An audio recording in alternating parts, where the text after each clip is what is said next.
Samaritan's Purse is working right now here in New Jersey, and we're at Tom's River. The surge came through the water, left most of these houses with about 2 to 3 feet of water in their homes. We've got volunteers that are here today, hundreds of them, working up and down these streets, helping people to clean out their houses. It would take months for these people to do this by themselves, but our volunteers can come in and they can do it all in a day. And what happens, it just gives them a little bit of light at the end of a very dark tunnel. I want to show you, this is where my house was. Wow. That's my house. It was all water.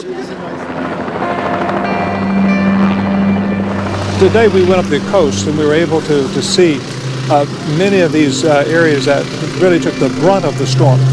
And to see houses that were completely moved off their foundations that are sitting out in the middle of the bay.